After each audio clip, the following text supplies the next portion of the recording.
Howard Phillips Lovecraft was born on August 20th, 1890, in Providence, Rhode Island, a city he would leave, return to, and immortalize in his fiction. From the very beginning, his life was touched by a profound and unsettling darkness. His father, Winfield Scott Lovecraft, was a traveling salesman. During a business trip to Chicago, he suffered a sudden and total mental collapse. He became delusional, paranoid, and violent. When Howard was only 3 years old, his father was locked away in a mental institution. The official diagnosis was general paralysis of the insane, a polite, early 20th century code for advanced neurosyphilis. Lovecraft would barely remember him. But the loss and the deep, unspoken shame attached to it cast a long shadow over his entire childhood. He was raised primarily by his mother, Sarah, and his grandfather, Whipple Van Buren Phillips, a wealthy industrialist. Their estate was large and grand, filled with endless books, strange antiques, and the fading elegance of a bygone Victorian world. It was in this house, quiet, dim, and heavy with old New England tradition, that young Lovecraft found his refuge. But even here, darkness followed him. Lovecraft was a fragile child, both physically and emotionally. He suffered from mysterious illnesses, debilitating panic attacks, and chronic insomnia. He was plagued by night terrors so vivid and terrifying that he later turned them into some of his most famous monsters, the gaunt, faceless creatures he called night gaunts. They would swoop down in his dreams, silent and black, and carry him off into the void. These figures would later appear in his writings exactly as he saw them: winged, horned, and silently cruel.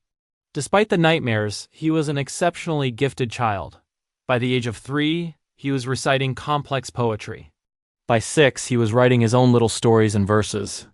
And by 8, he was studying astronomy with a passion that bordered on obsession. He dreamed of becoming a professional astronomer, spending countless nights with his telescope, charting the stars, planets, and constellations. He wrote detailed astronomy guides by hand, distributing them to neighbors and local libraries. His mind was already reaching outward far beyond the confines of his room toward the cosmic. But tragedy struck again in 1904. His beloved grandfather died. His businesses collapsed. The family fortune evaporated overnight. The large, beautiful home he loved was sold. Lovecraft and his mother were forced to move into a cramped apartment, a world away from the comfort and security he had always known. For the sensitive young writer, this was a catastrophic blow. He suffered a complete mental breakdown and withdrew from school. He spent the next several years of his life as a recluse, rarely leaving the house, interacting only with his mother. He spent his days reading, writing, and descending deeper into his own world. In this profound isolation, he developed the worldview that would later define his fiction, a belief that the universe is vast, uncaring, and utterly indifferent to humanity. He saw mankind not as the center of creation, but as a fleeting, insignificant accident in an infinite, hostile cosmos. This was the seed of what would become known as cosmic horror. Around 1914, he began to re-emerge not as a fiction writer, but as a ferocious letter writer. He would write into amateur magazines, criticizing poetry with such sharp intelligence and precision that the editors took notice.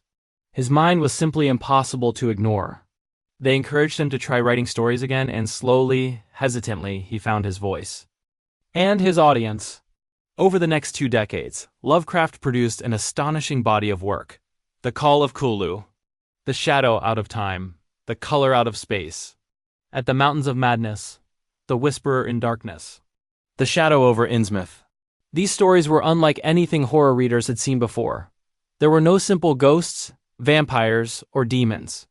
Instead, there were ancient, godlike beings from beyond the stars, alien geometries that drove men mad, civilizations older than humanity itself, and forces of nature so vast that the human mind could barely comprehend them without shattering.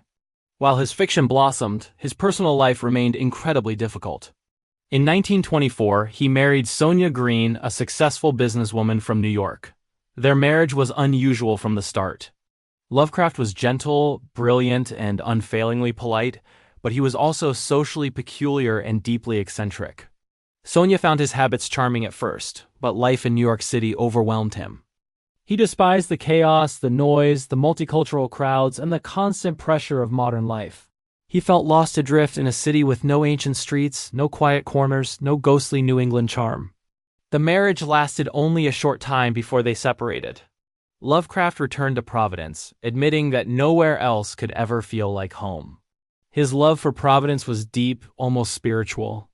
Its narrow, winding streets, its colonial architecture, and its historic, haunted atmosphere fed his imagination. Many of his fictional towns, Arkham, Kingsport, Innsmouth, were directly inspired by the places he walked every day. Back home, he entered the most productive phase of his literary life. Yet financially, he struggled constantly. He lived on the edge of poverty, surviving on the generosity of friends and family, small payments from pulp magazines, and work as a ghostwriter. He ghost-wrote travelogues, memoirs, and even horror stories for other clients, some of which are now wrongly attributed to those authors, not to him. Despite his growing influence as a writer, he often could barely afford groceries. Lovecraft was a private man, but he was not an isolated one. He maintained one of the largest personal letter correspondences in literary history, an estimated 60,000 letters, many of them long, philosophical, and deeply personal. Through these letters, he mentored a young Robert E. Howard, the creator of Conan the Barbarian. He created shared mythologies with the writer Clark Ashton Smith and nurtured countless other young writers, forming a group that became known as the Lovecraft Circle. In 1936, Lovecraft was diagnosed with an advanced form of intestinal cancer. With a cold, scientific detachment, he documented every stage of his illness in his personal journal. The pain became unbearable, he grew frail and skeletal, and on March 15, 1937, at just 46 years old, H.P. Lovecraft died in poverty. He was buried in an unremarkable family plot in his beloved Providence. He left behind no children, no wealth, and very little public recognition. But he had planted something timeless. After his death, his friends and fellow writers worked tirelessly to preserve his stories. They formed publishing groups, shared his manuscripts, and introduced new generations to his terrifying mythos. Slowly, the world began to understand what Lovecraft had created. Today, his influence is everywhere. The term Lovecraftian is used to describe a specific kind of horror that defies easy understanding. Cthulhu has become one of the most recognizable fictional creatures in the world.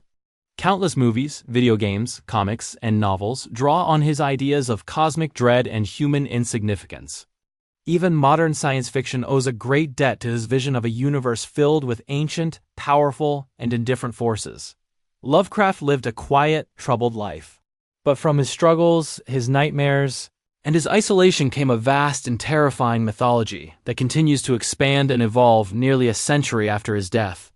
He showed us that the truest horror is not the monster under the bed, but the unimaginable, silent abyss that waits for us beyond the stars.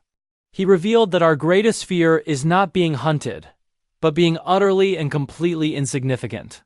And he proved that sometimes the most enduring voices are born from the deepest shadows. P. Lovecraft, the dreamer of cosmic nightmares, the cartographer of the unknown, the man who turned fear into forever. Thanks for watching. If you enjoyed this look into the shadows, please consider subscribing for more stories from the history of the strange and unusual.